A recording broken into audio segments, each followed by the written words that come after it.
Ukraine Russia യുദ്ധം 2025-ലും അതിരൂക്ഷമായി തുടരുകയാണ്. യുദ്ധം 3 വർഷം പിന്നിടുമ്പോഴും പ്രതിരോധം നിലനിർത്താൻ ശ്രമിക്കുന്ന യുക്രൈനിന് കനത്ത നാശനഷ്ടങ്ങളാണ് ഈ വർഷം ആദ്യ 3 മാസങ്ങൾ കൊണ്ട് മാത്രമുണ്ടായത്.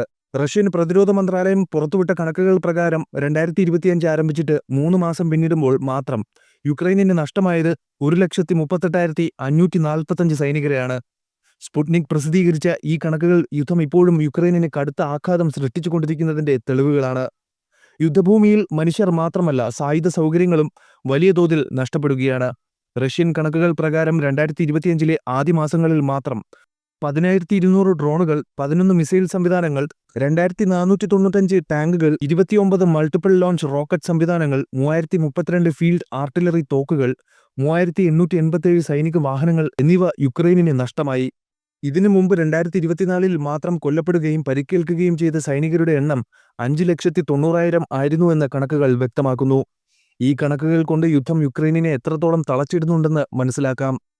2022 ഫെബ്രുവരിയിൽ യുദ്ധം ആരംഭിച്ചതിന് ശേഷം ഇതുവരെ യുക്രൈൻ മൊത്തം 660 സൈനിക വിമാനങ്ങൾ, 283 ഹെലികോപ്റ്ററുകൾ, 49,247 ഡ്രോണുകൾ, 601 വിമാനവിരുദ്ധ മിസൈൽ സംവിധാനങ്ങൾ, 22,622 ടാങ്കുകൾ, 1,533 മൾട്ടിപ്പിൾ ലോഞ്ച് റോക്കറ്റ് സംവിധാനങ്ങൾ, 23,152 ഫീൽഡ് ആർട്ടിലറി തോക്കുകൾ, 33,572 സൈനിക വാഹനങ്ങൾ എന്നിവയും നഷ്ടപ്പെടുത്തിയിട്ടുണ്ട്. റഷ്യൻ ജനറൽ സ്റ്റാഫിന്റെ മെയിൻ ഓപ്പറേഷണൽ ഡയറക്ടറേറ്റ് തലവൻ സെർജി റുട്സ്കോയി ഫെബ്രുവരിയിൽ വ്യക്തമാക്കിയതനുസരിച്ച് യുദ്ധം ആരംഭിച്ചതിന് ശേഷം യുക്രൈനിന് 1 ദശലക്ഷം സൈനികർ നഷ്ടമായിരിക്കുന്നു. അതേസമയം യുദ്ധത്തിന്റെ ആഘാതത്തിൽ രാജ്യത്തിനകത്തും പുറത്തും കോടിക്കണക്കിന് ആളുകൾ ഇപ്പോഴും കുടിയിറക്കപ്പെട്ട നിലയിലാണ്. യുദ്ധത്തിന്റെ പശ്ചാത്തലത്തിൽ യുക്രൈനിലെ രാഷ്ട്രീയ സ്ഥിതിഗതികളും ദുർബലമായിക്കൊണ്ടിരിക്കുകയാണ്. 2024-ൽ പ്രസിഡന്റ് വ്ളാഡിമിർ സെലൻസ്കി നിയമപ്രകാരം തെരഞ്ഞെടുപ്പ് മാറ്റിവെച്ചിരുന്നു. എന്നാൽ നിലവിലെ സാഹചര്യത്തിൽ ഈ വർഷം അവസാനത്തോടെ തെരഞ്ഞെടുപ്പ് നടത്താമോ എന്നതിനെക്കുറിച്ചുള്ള ചർച്ചകൾ ശക്തമായിരിക്കുകയാണ്. പ്രസിഡന്റ് തെരഞ്ഞെടുപ്പിനായോ പാർലമെന്റ് തെരഞ്ഞെടുപ്പിനായോ ഇപ്പോൾ നിയമപരമായി അവകാശവാദം ഉയർത്താൻ കഴിയില്ല. സൈനിക നിയമം നിലവിലുള്ളതിനാൽ വോട്ടെടുപ്പ് നടത്താൻ നിയമപരമായ മാറ്റങ്ങൾ വേണം. അതിനുള്ള സാധ്യത ഇപ്പോഴുള്ള സ്ഥിതിയിൽ ദുർബലമാണ്. രാജ്യത്ത് വോട്ടെടുപ്പ് നടത്തുന്നതിന് ലോജിസ്റ്റിക്കൽ സങ്കീർണതകളാണ് വലിയ വെല്ലുവിളി.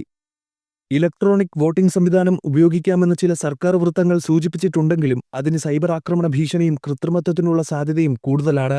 അത്തരം തെരഞ്ഞെടുപ്പ് നടത്തുന്നത് അന്താരാഷ്ട്ര അംഗീകാരം ലഭിക്കുമോ എന്നതും സംശയമാണ്. അതേസമയം റഷ്യയ്ക്ക് തെരഞ്ഞെടുപ്പിന്റെ ഫലങ്ങൾ അംഗീകരിക്കാനാകുമോ എന്നതും മറ്റൊരു പ്രശ്നമായി തുടരുന്നു.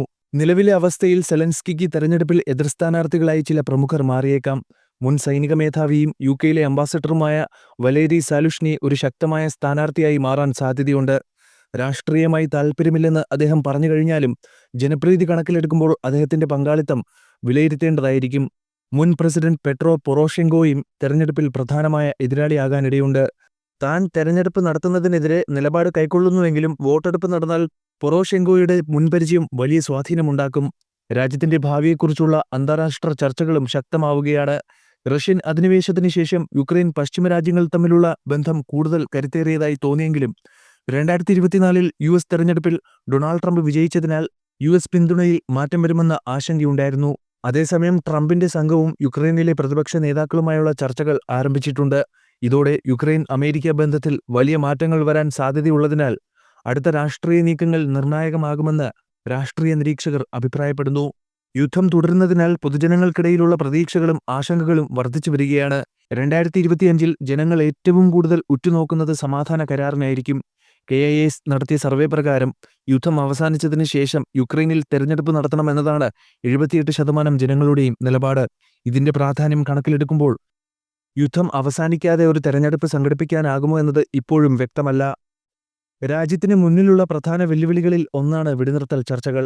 സമാധാനം വരുത്തുന്നതിനായി അന്താരാഷ്ട്ര ഇടപെടലുകൾ ശക്തമാകുന്നുവെങ്കിലും യുദ്ധം അവസാനിപ്പിക്കാനുള്ള തീരുമാനത്തിൽ റഷ്യയുടെയും പാശ്ചാത്യ രാജ്യങ്ങളുടെയും നിലപാടുകൾ നിർണായകമായിരിക്കും.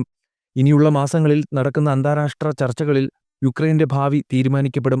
ഈ സാഹചര്യത്തിൽ യുക്രൈൻ റഷ്യ യുദ്ധം ഇനി 1 ദശാബ്ദം നീളുമോ എന്ന ആശങ്കയാണ് ഉയരുന്നത്. യുദ്ധം കനത്തതോടെ യുക്രൈൻ രാഷ്ട്രീയമായി മാറിമറിഞ്ഞേക്കും. അതിനാൽ ഇനിയുള്ള പ്രധാന സംഭവം യുദ്ധം തുടരുകയോ സമാധാന കരാർ ഉണ്ടാക്കുന്നതോ ആയിരിക്കും. എന്തായാലും യുദ്ധം തുടരുന്നിടത്തോളം ജനാധിപത്യ പ്രക്രിയ കുരുക്കിലായിരിക്കുമെന്നും യുക്രൈൻ ഒരു നിർണായകമായ വഴിത്തിരിവിലേക്ക് നീങ്ങുന്നുവെന്നും വ്യക്തമാണ്.